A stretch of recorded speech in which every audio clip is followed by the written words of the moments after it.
NLF school ఉంది sir SBI కాలనీలో. ఆ స్కూల్ వెనకాల ఇసుక స్టాక్ పాయింట్ ఉంది. 3 ట్రాక్టర్లు లోడ్ చేస్తున్నారు సార్ ఇప్పుడు ఇక్కడ. అది గవర్నమెంట్ పని sir. Sir NLF school sir SBI colony extension NFL school వెనకాల సార్.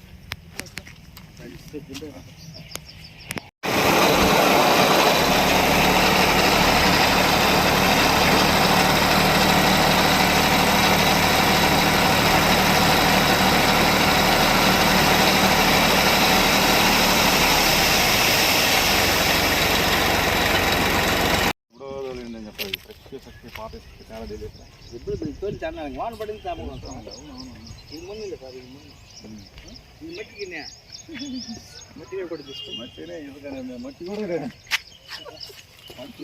మట్టి కదా మన కాంట్రాక్ట్ పనులు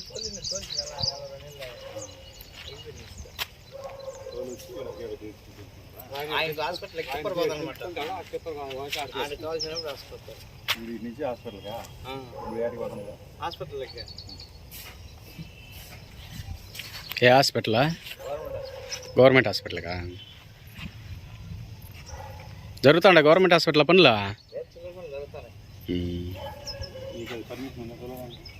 ఆయన కాంట్రాక్ట్ మేము బాడీకి వచ్చింది మాకెందుకు ఇస్తారు? ఆయన తోలుకుంటాడు హాస్పిటల్ పని జరుగుతుంది.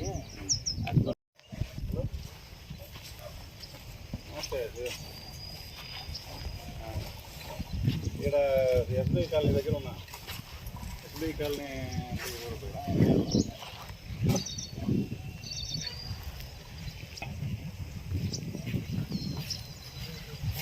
ఇసుక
నాకు ఫోన్ చేయబో.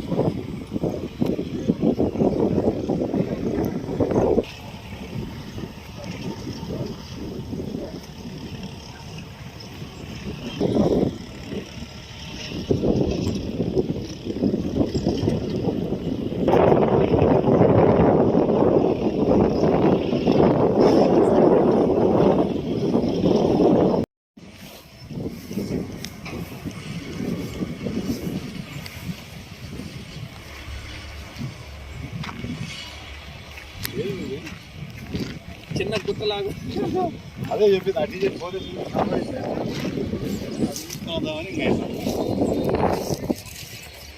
ఎవరు పిలుద్దాంపా.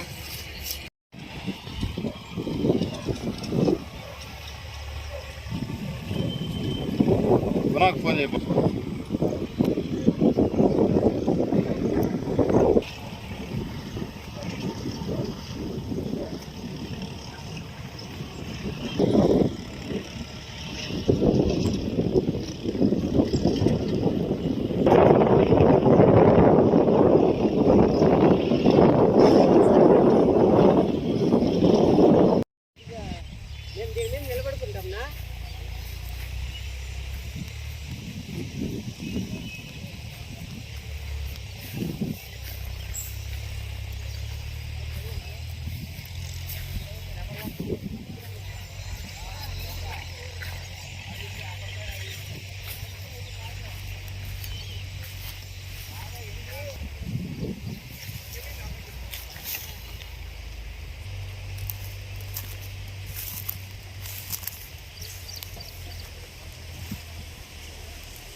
రెవెన్యూ అధికారులు అయితేనేమి, మైనింగ్ అధికారులు అయితేనేమి, ఇక్కడ మదనపల్లి పట్టణంలో బీదాసాగా ఉన్నటువంటి గవర్నమెంట్ ఇచ్చిన స్థలంలో ఇల్లు కట్టుకోవాలనుకుంటే అర్ధ లోడు ఫుల్ లోడు ట్రాక్టర్కి ఇసుక తెచ్చుకొని ఇల్లు కట్టుకునే పరిస్థితుల్లో కావాల్సిందల్లా ఈ బీఆర్ఓలు వాళ్ళు వచ్చే నడి రోడ్లలో ఇప్పుడు రోడ్డు పైన పోతా ఉంటే ట్రాక్టర్లు అర్ధానికి కానీ ముక్కాలు ట్రాక్టర్ పోతా ఉంటే వాటిని నిలబెట్టేసి నువ్వు ఎక్కడి నుంచి తోలుకుంటున్నావు, నువ్వు ఇల్లు కట్టుకుంటావు అంటే దానికి మీకు హౌసింగ్ వాళ్ళు పర్మిషన్ ఇచ్చినారా?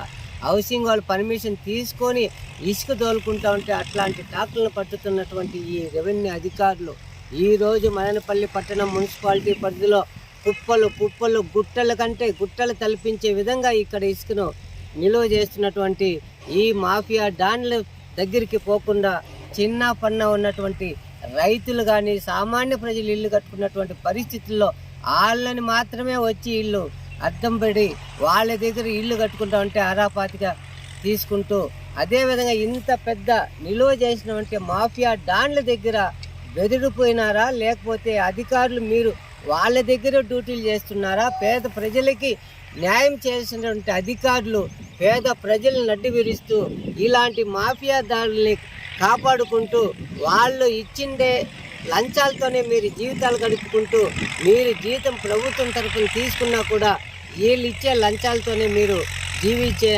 వారంలో పేద ప్రజల్ని పక్కన పెట్టి ఇలాంటి వారికి కమ్ము కాస్తున్నటువంటి అధికారులు అందరూ కూడా ఈ లంచాలు ఇస్తున్నటువంటి దాండ్ల యొక్క కనుసంధానంలో బతుకుతున్నారు. కాబట్టి ఇకనైనా అధికారులు స్పందించి ఈరోజు గత 3 రోజులుగా సిపిఎం పార్టీ చేస్తున్నటువంటి ఈ ఇసుక మాఫియా మట్టి మాఫియాను అన్నిటి కూడా బహిర్గతం చేసి ఇంత క్షుణ్ణంగా చూపిస్తున్నటువంటి ధోరణిలో కూడా ఈరోజు కొంతమంది నాయకులు చేసినటువంటి ప్రచారాల్లో కూడా సిపిఎం పార్టీని మభ్య పెట్టుకుంటూ వాళ్ళ మీద లేనిపోని ఇది చేస్తున్నారే.